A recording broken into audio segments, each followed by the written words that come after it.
દાહોદથી સમાચાર કોંગ્રેસના ઉમેદવાર પ્રભાબેન તાવિયાડનો પ્રચાર લીમખેડામાં પ્રભાબેને ડોર ટુ ડોર પ્રચાર શરૂ કર્યો।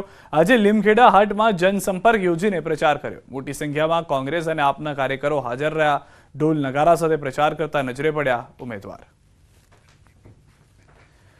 ચૂંટણીને હવે ગણતરીના દિવસો જ બાકી છે ત્યારે આણંદ લોકસભાના અને ખંભાત વિધાનસભા પેટા ચૂંટણીના બંને ઉમેદવારો જોરશોરથી પ્રચાર કરી રહ્યા છે। બંને ઉમેદવારોએ આજરોજ ખંભાત વિધાનસભા વિસ્તારના ગ્રામીણ વિસ્તારોમાં સંયુક્ત પ્રચાર માટે પહોંચ્યા હતા। ત્યારે બંને ઉમેદવારોએ તમામ લોકોને અપીલ કરી કે લોકો વધુને વધુ જે લોકો છે તે મતદાન કરવા માટે આવે, ફરી એકવાર જંગી લીડ થાય અને તેની સાથે ફરી એક વખત ભાજપ સરકાર શાસનમાં આવે તેવા પ્રયત્નો કરવા લોકોને આહવાન કરવામાં આવ્યું।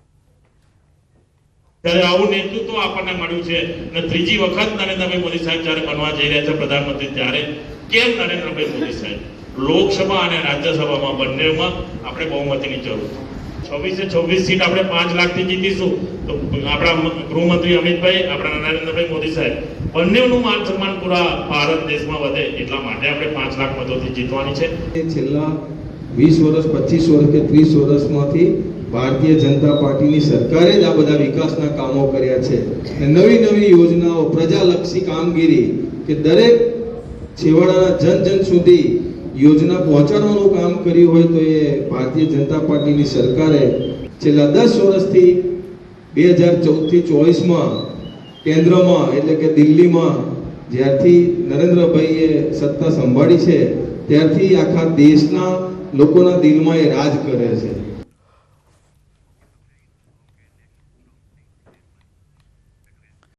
અને હવે નજર કરીએ ટોપ 3 ખબરો પર। અંતે જેની ઠુમ્મરનું ફોર્મ મંજૂર રાખવામાં આવ્યું। સોગંદનામા મુદ્દે ભાજપે ઉઠાવ્યો હતો વાંધો। આજે બોટાદ ગઢડા ગોપીનાથજી ટેમ્પલ બોર્ડની ચૂંટણી યોજાય। આચાર્ય અને દેવપક્ષ વચ્ચે ચૂંટણી જંગ। 6 બેઠક પર 12 ઉમેદવારોનું ભાવિ સિદ્ધ। રાજ્યમાં 3 દિવસ તાપમાન રહેશે યથાવત। 3 દિવસ બાદ 2 થી 3 ડિગ્રી તાપમાનમાં વધારાની હવામાન વિભાગની આગાહી। દરિયાકાંઠે અનુભવાશે અકળામણ।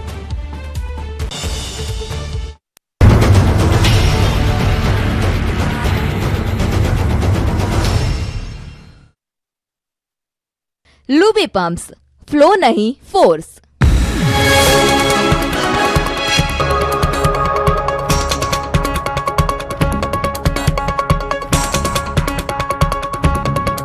लुबी पंप्स, फ्लो नहीं फोर्स। પાટીદાર અનામત આંદોલનનું એપીસેન્ટર રહેલા સુરતમાં ખુદ કોંગ્રેસના ઉમેદવારની ચૂંટણી લડવા પર જ પ્રશ્નો ઉભા થયા છે। સુરત લોકસભા સીટના કોંગ્રેસ ઉમેદવાર નિલેશ કુંભાણીનું ફોર્મ રદ થઈ શકે છે, જેને લઈ કોંગ્રેસ હાલ ભીસમાં આવી ગઈ છે। તેમના ટેકેદારે સહીને લઈને વાંધો ઉઠાવતા નિલેશ કુંભાણીના ચૂંટણી લડવા પર પ્રશ્નાર્થ ઉભો થયો। પણ જોવા જેવી વાત એ છે કે નિલેશ કુંભાણીની ટેકેદારે તેમના સગા બનેવી છે। મામલો કંઈક એવો છે કે સુરતમાં કોંગ્રેસના ઉમેદવાર નિલેશ કુંભાણીના ટેકેદારો પૈકી 3 ટેકેદારોએ એફિડેવિટ કરીને કહ્યું કે ટેકેદારો તરીકે અમારી સિગ્નેચર નથી। બીજી તરફ ડમી ઉમેદવારે ભરેલા ફોર્મમાં પણ એક ટેકેદારે કહ્યું છે કે આ અમારી સહી નથી। જે બાદ ભાજપ ઉમેદવારના ચૂંટણી એજન્ટ દિનેશ જોધાણીએ વાંધો ઉઠાવ્યો છે। આથી નિલેશ કુંભાણીના ફોર્મ સામે પ્રશ્નાર્થ ઉઠ્યો છે। નિલેશ કુંભાણીએ આરોપ લગાવ્યો કે આ મામલે કલેક્ટર ઓફિસથી તેમને કોઈ જાણ કરવામાં નથી આવી। પણ સવાલ એ છે કે જો ટેકેદાર કોંગ્રેસના જ હતા તો આવું કેમ થયું? ત્યારે ગોપાલ ઇટાલિયાએ આરોપ લગાવ્યો કે કોંગ્રેસના જ લોકોને ધાક ધમકી આપી બળજબરીપૂર્વક આ કામ કરાવવામાં આવ્યું છે। એટલું જ નહીં, જે ટેકેદારોએ સહી કરી હતી તેમનું અપહરણ થયું હોવાનો આરોપ પણ લગાવ્યો।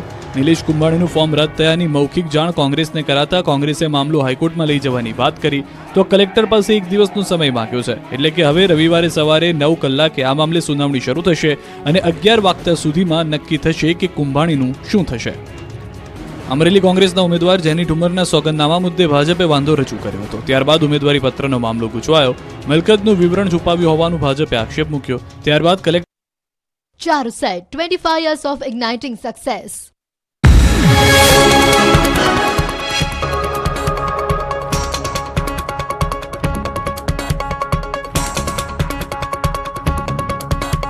Charuset, 25 years of igniting success.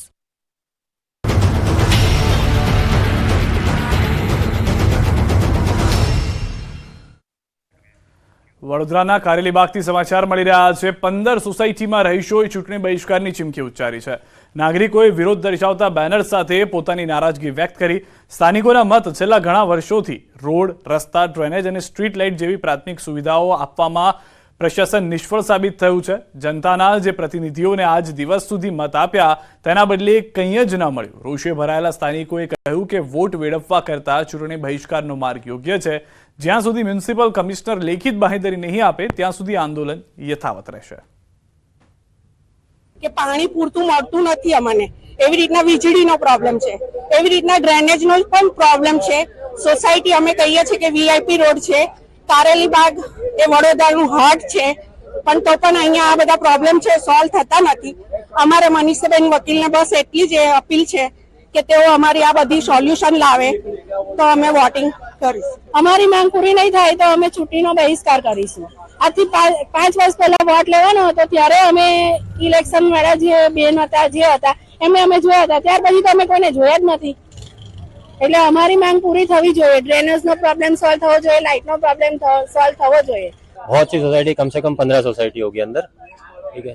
आज तक इतने साल हो गए हमारे यहाँ पे ना ड्रेनेज का सॉल्व हुआ है प्रॉब्लम. ड्रेनेज है ही नहीं, समझ लो पूरा सब ब्लॉक है, अभी भी ब्लॉकिंग है. इतनी कंप्लेंट किया 50 साल से, ठीक है. ना रोड है, रोड भी आते हैं डामर डाल के चले जाते हैं. बारिश के टाइम पे आप हालत देखना. लाइट 1 साल से ट्रांसफार्मर लगाया है नया, इतनी कंप्लेंट करने के बाद, लेकिन उसको अभी तक कनेक्ट नहीं किया. अभी 17 घंटे लाइट नहीं थी परसों. આગામી લોકસભાની ચૂંટણીમાં વધુમાં વધુ મતદાન થાય તેવા પ્રયાસો જૂનાગઢ તંત્રએ હાથ ધર્યા છે. જૂનાગઢના માંગરોળમાં મુખ્ય ચૂંટણી અધિકારી કમ કલેક્ટરે મતદાન જાગૃતિનો કાર્યક્રમ યોજ્યો હતો, જેમાં મુખ્ય ચૂંટણી અધિકારી, ડીડીઓ, ટીડીઓ, ખારવા સમાજના 500 જેટલા ભાઈઓ બહેનો, અગ્રણીઓ તેમજ વિદ્યાર્થીઓ હાજર રહ્યા હતા. બોટ મારફતે દરિયામાં પહોંચી મતદાન જાગૃતિ અંગેનો સંદેશો આપ્યો હતો. હું ચોક્કસ મતદાન કરીશ તેવી સહી ઝુંબેશ પણ હાથ ધરવામાં આવી હતી. આજે અમે માંગરોળ બંદર ખાતે જે માછીમાર ભાઈઓ અને બહેનો છે એમના સાથ સહકારથી બોટ ઉપર જઈ અને દરિયામાં અમે ગયા અને માછીમાર કમ્યુનિટીમાં અને આસપાસના લોકોમાં મતદાન માટેની જાગૃતિ આવે એનો એક કાર્યક્રમ આયોજિત કર્યો હતો. અમે તમામને વિનંતી કરી છે કે મતદાનના દિવસે પોતાના જે બિઝી શેડ્યુલમાંથી 10 થી 15 મિનિટનો ટાઈમ કાઢી અને દિવસે મતદાન કરે. ગાંધીનગરથી સમાચાર. વ્યાજખોરો બન્યા છે બેફામ. ઓફિસરના બંગલામાં રહેતા શખ્સની દાદાગીરી. મેહુલ ભરવાડ નામના યુવકની દાદાગીરી. ચંદન ઠાકુરના નામના યુવકને આપી ધમકી. મોટી ઓળખાણ હોવાનું કહીને ચલાવી લૂંટ. ચંદન ઠાકુરે આનંદ ભરવાડ સામે 5 લાખ લીધા હતા.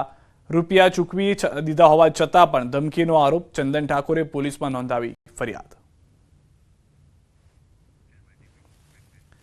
હિન્દુ મુસ્લિમ સમાજની એકતાના અદ્ભુત દર્શન કરાવે તેવી ઘટના મહેસાણામાં બની છે. મહેસાણાના કડીના મેળા આદરજ ગામે પાટીદાર અગ્રણીના સ્વખર્ચે સતત 3જા વર્ષે સમૂહ લગ્નનું આયોજન કરવામાં આવ્યું. આ કુલ 28 દીકરીઓ છે, સર્વજ્ઞાતિ સમૂહ લગ્ન કે જે આજની તારીખમાં મોંઘવારીના